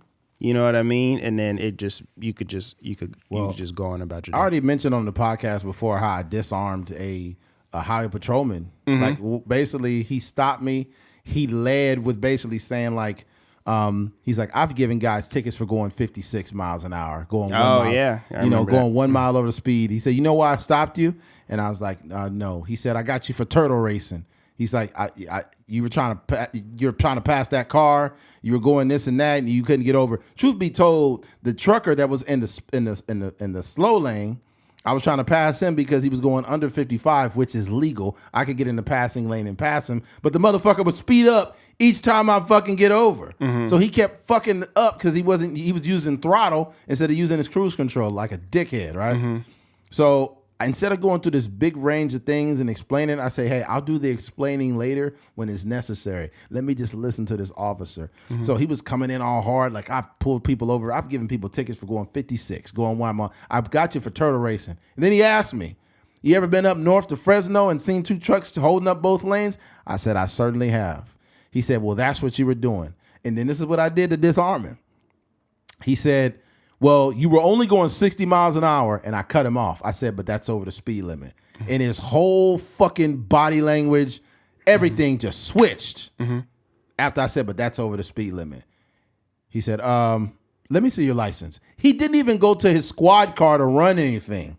He took my license, got off the truck, looked at my catwalk, jumped back in the truck, gave me my license, said, hey, you have a good day. Swear to God. I disarmed that officer by not being argumentative and owning up to where I was wrong. Yeah. You know how hard that is for people to do? It's super hard. It's like, sometimes it's hard even in the moment, like, because you be having like certain like, oh, I could say this right here, I could say this right here, but if I just hit him with, you're right, officer, I was going over the speed limit, boom. Because you could say like, well, you could say something like, well, it was another car that just passed me a mile back that was going faster than me, and you didn't put, but I'm at not the doing same that. time, like you just, like you said, you just disarm them with, that, acknowledging what they saying basically. Yeah, I want to hear everything you have to say first, because you're the person right now. You're in control because you stopped me and you're telling me what I did wrong. I could possibly have a rebuttal, but until I could I need to listen before I could even form a rebuttal. Yeah, because you want to hear everything they have to say. 100%. Some of the stuff everything that they say may not be true or may not be accurate, but they are in a position where more times than not, they're pulling you over because you've done something wrong. It may be nonsense in the grand scheme of things. It may be like you going 56 and a 55, but you just like you said, if you just listen to them, I think what I've realized too, like because we were at the courthouse. I mean, not the courthouse, but the police station dealing with like some child custody stuff a while back. And what I've realized is that police officers don't want to do no work. No, they don't. Yeah, and I understand it because it's a lot. When you're dealing with like custody cases or it's it's paperwork you got to fill out. So I would imagine that officer was like, almost like relieved, like, oh, he gets it. Yeah, so like right. he understands what I'm trying to explain to him, so I don't have to write him a whatever $100 fine. He didn't write me shit. Yeah, so like it's almost like, you know, the fine is supposed to get him to understand what I'm trying to explain to him, but he's already telling me, so he knows what's going on, and I'm gonna just walk off and, you know, give him his license back. So yeah, and that exchange, like, bro, this dude was not playing. He had broke down to me how many points I was gonna get and what I was doing, and when I told him that, it just made him switch. Yeah, maybe, you know what? Maybe he's like that because he came across so many truck drivers that don't have accountability. Well, you put me over for no fucking reason. That's what I'm saying. You just want to stop the truckers for no reason. Yeah, I'm just trying to feed my family out here. Trying to feed my family. You know, I'm tired of eating fucking Hot Pockets and hot dogs on these goddamn trucks all fucking day. Yeah. How about that, buddy? You trying to stop me from feeding my family? Yeah. Like, and I'm not gonna do that, bro. I'm not doing that. Yeah. I'm a local driver. I'm not some over the road angry dude that eats hot dogs every day. I come home every night. Right? Yeah. So I'm not on that energy, homie. I'm not on that. But yeah, man. Yeah. But there's also, on the flip side of that, there's also a way to be like straight with people. Yes. Like, you know, without being belligerent. Like, Yes. you know, if there is something that you didn't do wrong and a police officer pulling you over, like, hey, you were going such and such speed. And I was like, actually, officer, I was not, you know. And you could just kind of have that straight conversation without being like argumentative or whatever. And not even necessarily in terms of police, but just in general, in friendships, family. You know, if somebody is, you know, if you're having a conversation, you don't have to necessarily submit to anybody, but you can be straightforward. You with can be them. firm. Stand firm in what you are, but you know, just be real about what's going. Like, for example, if let's say my truck stops at 55, right? It's maxed out it's governed at 55. It doesn't even go faster than that. Yeah, and you pull me over and say, I got you at 65.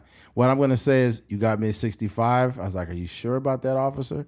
I was like, because my truck is maxed out at 55. It can't go faster than that. It's governed. If you need documentation that it's governed, I could contact my boss or my dispatcher to let you know that. And then they'll be like, well, I got you at 65. I'm like, hey, look, I'm not going to argue with you. I'm not going to argue with you. I'm just telling you what I got here. That's all. So you could just do your job. I'm not going to disrespect you, you know, and that's fine. And then here's what's going to happen. Dude going to probably try to give you a hard time. You just don't react. He going to come back and be like, hey, you make sure you slow it down. You understand me? And you'll be like, all right. And then you leave, and then that officer's got an accountability problem now. Because what's funny, too, like guys that drive for Walmart fleet, it says on the back of the truck, this speed is knocked down to 55 for safety. Dang, in California? Yeah. Yeah, with me, our trucks, we have some trucks that are opened up. At our company, we got some trucks that's opened up that could fucking go. Like, they could go like a car. Yeah. Which I don't do that. But if anybody live in like Arizona, Texas, you're going to be seeing trucks flying. Oh, my God, bro. I remember when I first got my CDL and I was over the road for like over 2.5 months. It was motherfuckers with livestock trailers going 85 miles an hour. The cows in the back of that motherfucker was like, like the cows are scared as a motherfucker. You just seen eyes going by you at 85 miles an hour. Yeah, or dead.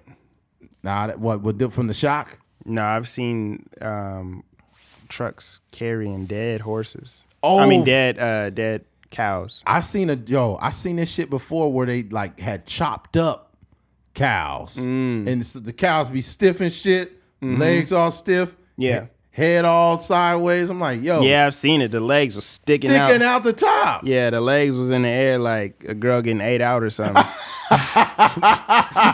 When they be like 15 minutes straight, I'm gonna come. Keep going. My tongue is raw. Like, man, my jaw is killing me. Fuck. Got a lockjaw. He's like, crazy. It'd be funny, man. They'd be like, I'm gonna come. He's like, well, stop switching your licks up. You'd be like, what? What the fuck are you talking about? Jesus, because it's not a lollipop, motherfucker. That's crazy. It is what it is. But yeah, man. You got anything else, dude? You gonna close this? Where we at, dude? It's almost 2 hours. I think we've given people a good show, man. Yeah. Okay. I need to go to sleep or go to work or something. Yeah, man. Hey, make sure you share this with your friends, man. They want to hear some good content. Some of you guys might be working in your cubicle. Yeah. You know, you might be, in commute to work, right? Or you may be in a space where you just got time to occupy some space to listen to a podcast. Yeah. Share this with your friends and family, man. Yeah, Okay? for sure. Yeah. Not with the Christian people because they don't want to hear us talk about eating pussy and shit like that. That ain't cool, right? Yeah. But yeah, man, share this shit. Yeah. Make sure you head over to our YouTube. We definitely need some subscribers over there. YouTube, yeah, Spotify too. Spotify, Apple Actually, Podcasts. we actually got our first ad on Spotify. Oh, that's right. Yeah, and I don't know the significance of it because I know that the former anchor was bought by Spotify, so now they're promoting their Spotify for podcasters. Yeah. So I don't, I don't know if it's an exclusive thing to certain podcasts or whatever the case may be, but we on there. It's just a little ad on there that I read or whatever the case may be. And so far we've made like $1.50. Yeah. Yeah. So Fuck yeah. it's moving. That's what I'm talking about. Yeah.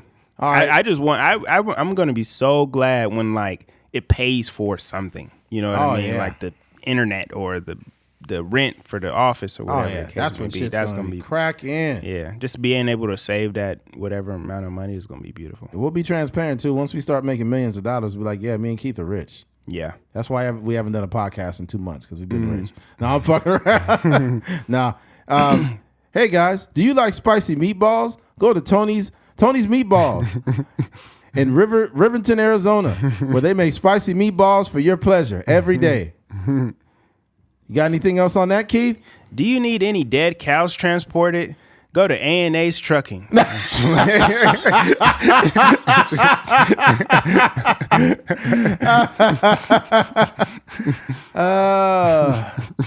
Oh my God. Go to A&A's Trucking. We'll show you how to move that dead cow. To move that dead cow. Oh, man, let's wrap this thing up. Hey, man, if you made it to the end of this episode, we appreciate you. Thank you for listening to a Trucker's Mind podcast. I'm Eddie McGee. It's your boy K Fings. We're out of here. Peace.